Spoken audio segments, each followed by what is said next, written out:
प्रधानमंत्री राहत कोष के फंड में से राजीव गांधी फाउंडेशन को फंड दिया गया। राजीव गांधी फाउंडेशन कौन चलाता है? कांग्रेस की अध्यक्ष और उनका परिवार चलाता है। मान्यवर, इन्होंने कहा कि हिंसा और दंगों का इसमें से निकाल दिया। मान्यवर, आपदा प्रबंधन और दंगों की हिंसा का क्या लेन देन, मुझे बताइए। ये क्यों विचार आता है? क्योंकि इनके राज्य में बहुत दंगे होते थे। मान्यवर, उनको सुनना है क्या? आप प्लीज मुझे संरक्षण दीजिए, उनको बिठाइए। Honorable members, please take your seat. This is not our culture. I am happy that leader will take care of you. Please, no, take your seat. Take your seat. Okay. Take your seat. Bengal में सरकार बदली, party बदली, मगर walkout करने की परंपरा नहीं बदली। कम्युनिस्ट भी करते थे, ये भी करते हैं। मान्यवर, ये फंड का उपयोग क्या हुआ? प्रधानमंत्री राहत कोष के फंड में से राजीव गांधी फाउंडेशन को फंड दिया गया। अबे राजीव गांधी फाउंडेशन कौन चलाता है? कांग्रेस की अध्यक्ष और उनका परिवार चलाता है। मान्यवर, तत्कालीन कांग्रेस की अध्यक्ष। मान्यवर, फंड का ट्रांसपेरेंट उपयोग है। हमने क्या किया? कोरोना महामारी, आपदा राहत, ऑक्सीजन प्लांट, वेंटिलेटर, गरीबों को सहायता और टीकाकरण के लिए इसका खर्च करने का काम भारतीय जनता पार्टी के प्रधानमंत्री। मान्यवर, जवाबदेही, कोई स्पष्ट पारदर्शिता नहीं थी। फंड के उपयोग के लिए कोई कमिटी नहीं थी। यहां पर प्रधानमंत्री जी के प्रधान सचिव जो ब्यूरोक्रेट होते हैं, उनकी अध्यक्षता में 5 सचिवों का कमिटी बनाया गया है। वो रेकमेंड करता है, फिर वो ट्रस्टियों के सामने आता है और तब जाकर खर्च होता है। कोई सिस्टम नहीं था, अपने घर से ऑर्डर कर देते थे। मान्यवर, और कोई भी प्रकार की जवाबदेही के बगैर दान स्वीकार कर लिया जाता है। आज पूरे दान का रिकॉर्ड है और पारदर्शी ढंग से संचालित होता है। मान्यवर, हमने राहत कार्य के साथ साथ कई प्रकार के इनोवेटिव सहायता भी की है और राजनीतिक हस्तक्षेप इसमें कोई नहीं है। सभी जनता के चुने हुए नुमाइंदे और सरकार के 5 प्रमुख पद पर बैठे हुए मंत्री ही इसके अंदर काम करते हैं। पार्टी का कोई नहीं। अब देश की जनता तय करे कि पारदर्शिता कहां है। आप पारदर्शिता के मामले में तो बोलिए ही मत। जीप कांड से लेकर बोफोर्स तक इतनी पारदर्शिता आपने बताई है, 2G तक, कि पूरा देश थक गया है देखते थे।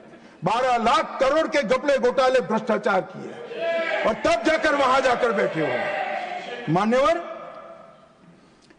ये राजीव गांधी फाउंडेशन, इसके लिए भी बताने के लिए बहुत कुछ है, मगर मैं बता नहीं सकता, बताना नहीं चाहता, क्योंकि वो राजीव गांधी फाउंडेशन को सब PSU भी फंड करते थे। कई कन्वर्जन करने वाले संगठन भी करते थे।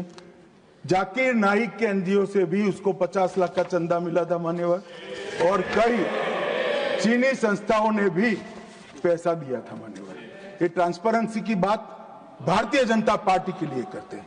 मान्यवर, कोई अधिकार नहीं है इस बात करने का। मान्यवर, नीरज दागी जी ने कोविड विफल प्रबंधन का मुद्दा उठाया। इसके बाद उन्होंने क्या, DM अधिनियम में कोई विशिष्ट आपदा सूचीबद्ध नहीं है। आपदा सूचीबद्ध करने का अधिकार राज्यों के पास है।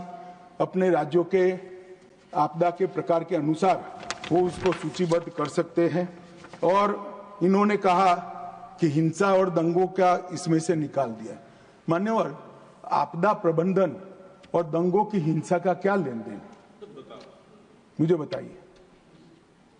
ये क्यों विचार आता है? क्योंकि इनके राज्य में बहुत दंगे होते थे। आपदा प्रबंधन और दंगों का क्या लेन देन, कैसे कर सकते हैं? उचित ही किया है कि हमने नहीं किया है। एक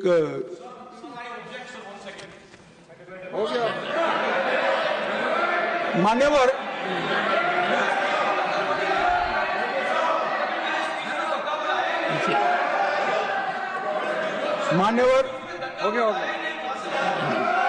रीता बनर्जी AITC के, उन्होंने कहा कि हमें फंड कम दिया गया है यूपीए सरकार जिसमें ममता जी थी, इससे Honorable Home Minister, 367% ज्यादा फंड भारतीय जनता पार्टी की सरकार ने। मान्यवर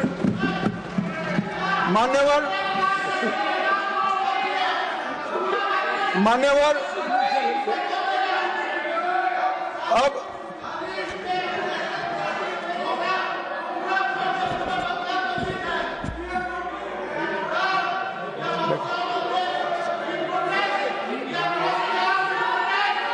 मान्यवर उनको सुनना है क्या? आप प्लीज मुझे संरक्षण दीजिए, उनको बिठाइए। Honorable members, please take your seat. This is not our culture.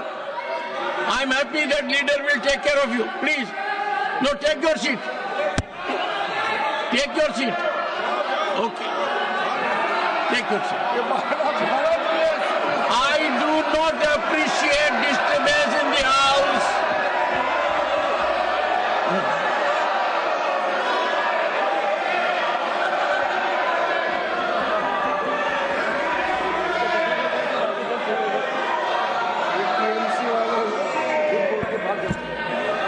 मान्यवर, बंगाल में सरकार बदली, पार्टी बदली, मगर वॉकआउट करने की परंपरा नहीं बदली। कम्युनिस्ट भी करते थे, ये भी करते हैं। अगर आप ये वीडियो YouTube पर देख रहे हैं तो हमारे चैनल को सब्सक्राइब कर बेल आइकन दबाएं, और Facebook पर देख रहे हैं तो हमारे पेज को लाइक करें।